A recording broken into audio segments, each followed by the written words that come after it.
আমাদের সকলের একটি পরিচয়, আমরা সকলেই বাঙালি। শুধুমাত্র রাজশাহী বিভাগেই রয়েছে প্রায় 1,81,584 জন হিন্দু ধর্মাবলম্বী।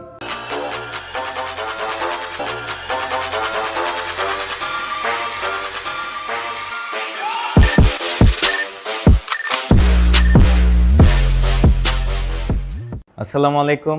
আজকের এই ভিডিওতে আপনাদের সবাইকে স্বাগত। আমি আসিফ আহমেদ। আজকে মূলত এই ভিডিওটি বানিয়েছি এই কারণে যে কিছু বিষয় নিয়ে আমাদের কথা বলা উচিত।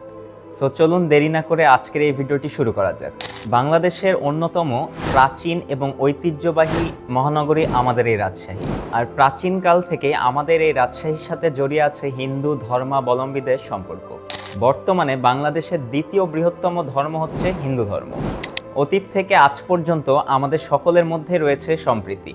2022 সালের আদমশুমারি রিপোর্ট অনুযায়ী শুধুমাত্র রাজশাহী বিভাগেই রয়েছে প্রায় 1,81,584 জন হিন্দু ধর্মাবলম্বী, যেটি কিনা রাজশাহী বিভাগের মোট জনসংখ্যার 33.85%।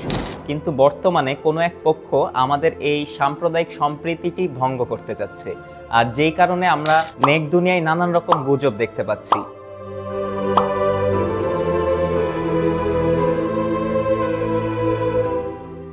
কিছু অনেক আগেকার ফুটেজ এবং কিছু ইররিলেভেন্ট ফুটেজ দিয়ে দেখানো হচ্ছে বহির্বিশ্বের কাছে যে আমাদের মধ্যে এই সম্প্রীতিতে ভাঙ্গন ধরেছে। তবে এমনটি মোটেও সত্য নয়। আমি গতকাল রাজশাহীর বেশ কিছু মন্দির ঘুরে দেখেছি এবং আমাদের রাজশাহীর মধ্যে অন্তত আমাদের যেই সাম্প্রদায়িক সম্প্রীতি সেটি আগের মতো এখনও বিদ্যমান। আর আমাদের মধ্যে এই সাম্প্রদায়িক সম্প্রীতির কারণে আমাদের ঐতিহ্যটি এত বৈচিত্র্যময়। আমরা এইসব গুজবে কান না দিয়ে আমরা যেই রকম এতদিন ছিলাম ইনশাল্লাহ সেরকমই থাকার চেষ্টা করব।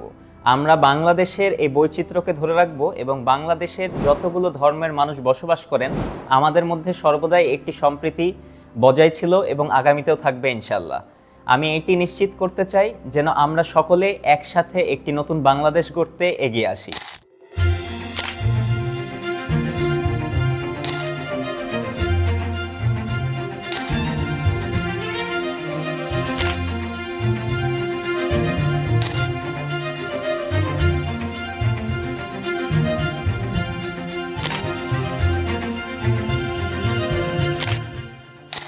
এবং এই রকম সাম্প্রদায়িক সম্প্রীতি নষ্টকারীদের এইসব তথ্যে আমরা যেন বিভ্রান্ত না হই।